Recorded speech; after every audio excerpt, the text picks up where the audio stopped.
I just heard about this story last week, and as soon as I heard about it, I was like, I need to dig deeper into this. I need to know all the things because this story blew my mind. Now, Netflix is releasing a documentary about this situation called Our Father. I believe it's coming out on May 11th. But when I saw the trailer, I personally couldn't wait until the documentary came out to do my own digging into this situation. So if you're impatient like me, I'm gonna give you guys all the information that I was able to find out about this story. Today, we're gonna be discussing the infertility doctor, Dr. Klein, that inseminated his patients with his own semen without their consent or knowledge, fathering an upwards of 50 or more kids. Now, at this time, there is limited information out about this doctor's past, and I really like looking into people's past in my videos. I tried to find anything and everything that I could about him. What is known about Dr. Klein so far is that he was born Dr. L. Klein in 1937, and he's located in Indianapolis, Indiana. He's married to his wife, and together they have 2 children, Donna and Doug. Dr. Klein earned an undergraduate degree from Indianapolis, Indiana University, and an MD from their medical school, and he would later intern at Methodist Hospital. He also served a couple years in the United States Air Force and another 12 years in an active reserve, and he received an honorable discharge. In 1979, he opened his clinic on West 86th Street in Indianapolis. He was one of the first doctors in Indiana to perform a laparoscopic surgery, and he was once a speaker at the International Symposium for Infertility in Bologna, Italy. I don't know if that's Bologna, Italy or Bologna, Italy. I'm not sure. Forgive me for that one. They say it as Bologna. Bologna is how you want to say it. Now, prior to all of this that I'm about to tell you, Indianapolis Monthly actually named him top doctor multiple times. He would allegedly take calls from patients any time of the day. If you needed him and you called him, he would be there for you. People really liked him. He had really good reviews. He helped people make a lot of babies. You know, that's why he continued to have clients and patients come to him, because he was helping people out with something that is a very difficult time for so many people struggling with infertility. It's a very sensitive topic. It's a very sensitive time, and it's very difficult. You want to have the best doctor helping you. Now, something that I found that I think is interesting to note is that him and his wife, they were Christian, and they actually had hundreds of people that they taught something called Growing Kids God's Way. Now, this is apparently a popular Christian program. There's a book that is titled Growing Kids God's Way, Reaching the Heart of Your Child with a God-Centered Purpose, written by Gary and Anne Mary Ezzo. They've received a lot of criticism throughout the years for the fact that they have absolutely no expertise in child development, and it's interesting because their books are about parenting, and these people go and have these courses where they teach other parents this and just spread it all amongst the world, right? But they're estranged from their own children.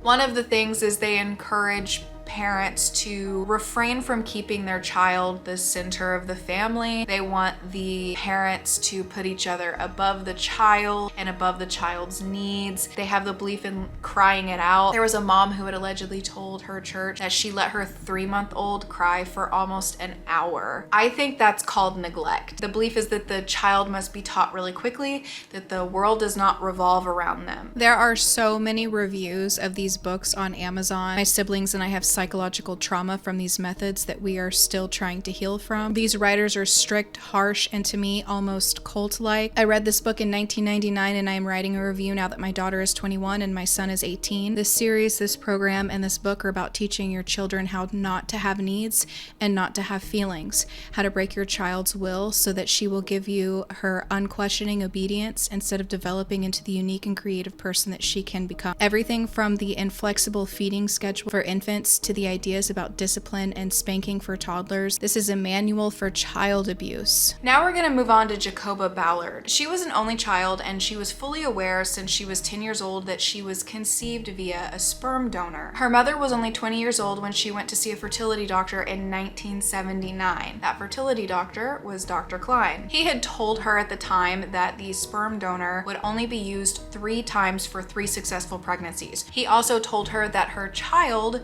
would also resemble the father, which I don't know how you can say that for a fact. Like, I've seen people where literally their kid comes out and doesn't look like either one of them. So I don't know how he was able to like give that promise, but that's what he told her. Jacoba Ballard would go on to be born on August 26th, 1980. As she got older, she became really curious about if she had any other half siblings. This happens with a lot of people if they came from a sperm donor or if they were adopted. When they get older, their curiosity gets piqued. They want to look into things a little bit more and see if they can make connections with their blood relatives. At the time, she was 33 years old when she signed up for an adoptee forum where she was trying to find ways to connect with other people. She quickly connected with a woman that she thought looked very similar to her in her Facebook photo.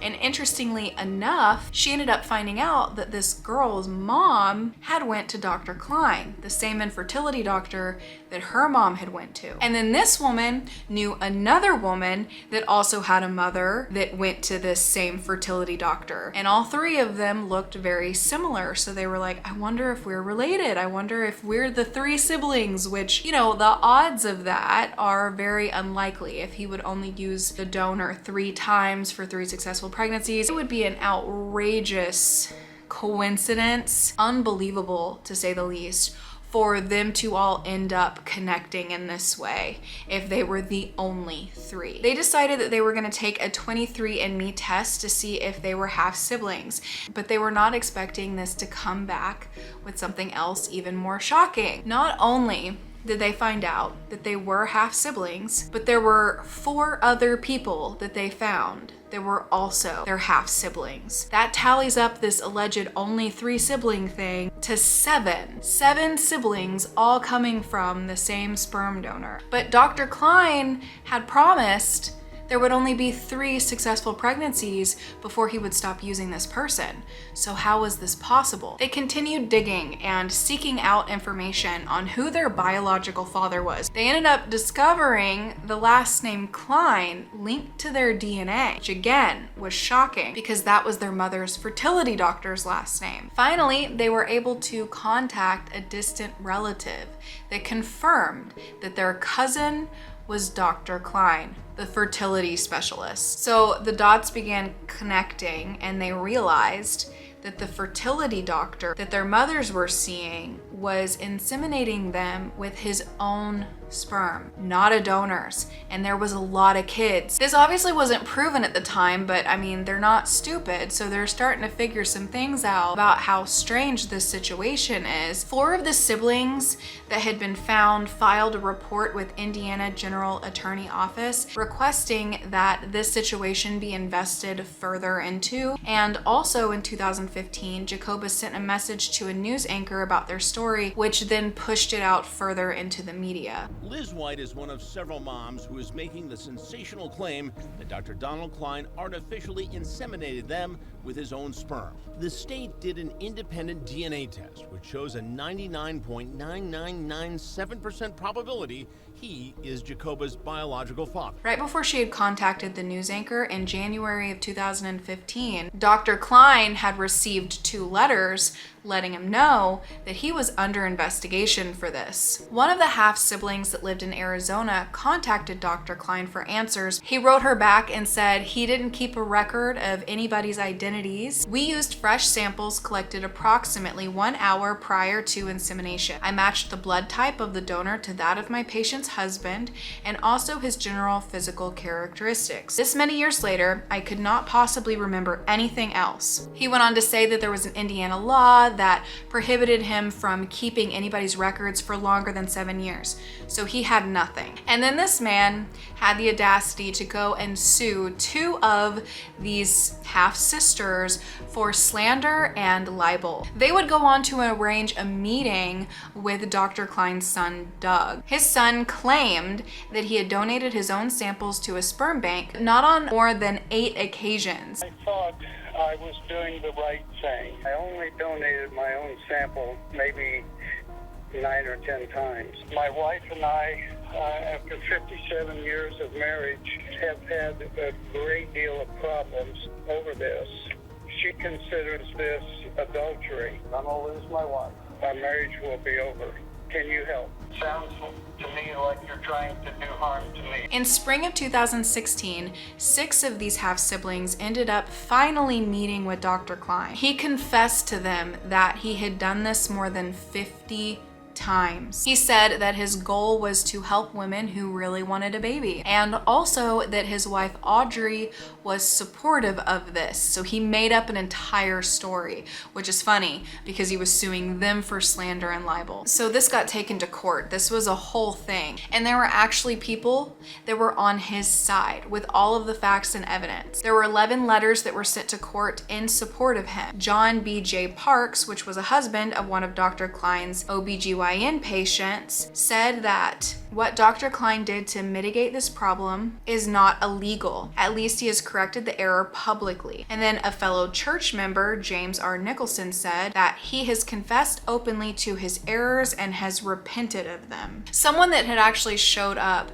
to interview Dr. Klein and his wife got like a shocking statement from Dr. Klein's wife where she was just saying that there was one woman who was upset that she had a life, allegedly referring to Jacoba, who had first started digging into this. So she put everything on her as if she was the one that was the problem, not the man that did this to women without their consent. Now, this is what Dr. Klein told the court. Unfortunately, out of fear, I acted alone and foolishly I lied. Your Honor, I am asking for mercy and compassion for myself. I have learned from scripture that the way of the fool is the right of his own eyes. And he also offered zero explanation for why he did this to begin with. Now, Liz White was one of Dr. Klein's patients who had given birth to somebody that is biologically Dr. Klein's son by the name of Matthew. The two of them go on to say that they think that he was living out like a weird sexual fantasy, and they were quoted saying, "That's just a pattern, and that pattern is very similar to other people who have taken advantage of someone else as the kind of power shift positions. It was just all planned, calculated, and executed flawlessly until technology caught up to him. What he did, I don't know, but I think it's disgusting. He had to go in, prepare the patient, step out of the room, do his business, put that in a syringe, and step back in. That is not a medical procedure. That is definitely sexual in nature." It's really hard to think of it as anything else other than that he had some sort of fantasy or there was something that he was getting off to. Well, clearly he was. Even that in itself doesn't make any sense, but nothing else makes any sense why he would do this and then continue to have people's support even after the fact. And if you're wondering where Dr. Klein is now, it may surprise you after hearing all of this. He was given a 1-year suspended sentence after he pled guilty to 2 counts of obstruction of justice. He was charged after lying to investigators, and he faced up to 3 years in prison on each count. But where is his charge for inseminating women without their consent? There isn't one, because there were no laws in place, because something like this was so uncommon, something you just did not hear about, that there was nothing that they could charge him with for this. There's currently no crime against something this specific, so they had to go after him for anything and chose to go after him for him lying. The goal was so that hopefully there was some sort of repercussion for his actions, but there wasn't. Dr. Klein received no jail time for what he did. He's still out there, just out there vibing, living his life. What happened to him was really not much of anything, other than when people look at his face, if they've heard this story, they know what he did. But the fact that you can do something like that to somebody and just get away with it and nothing bad happened to you is horrific. There is estimated that he has an upwards of 50 or more children. He did this to a lot of women without their knowledge, and they feel very violated because they were told one thing and what happened was another, and it was most likely done because he had some sick, twisted fantasy. And then his wife puts blame on the woman that started seeking out information on this to begin with, because she was apparently in support of it the entire time, which is sick. And everybody else who defended him, shame on you. by the way. I'm really curious what else is gonna come out about this in this documentary. I'm sure there's gonna be so much more information that I'm not able to give here because there's only so much online about it at this time. I wanna know more about his past. I wanna know more about his reasonings for doing this. And maybe we won't really get those answers, but there are, you know, his biological children are gonna be in this documentary. There's gonna be a lot of interviews. And if you guys are curious, it comes out May 11th. I literally sound like an ad. I wish I was getting paid for this, but I'm not. Netflix, sponsor me. What do you guys think about this story? And if you guys want to hear more like this, give it a thumbs up and I'll definitely do that for you guys. Let me know your thoughts down below and go subscribe to my second channel if you guys aren't. I'll have it linked down below. It's called More Kyeluh. It's more personal videos. You can also join and become a member if you guys want to. And I'll be seeing you guys very soon for another video on something crazy. I don't know what, but I'm pulling a lot of crazy ones out lately.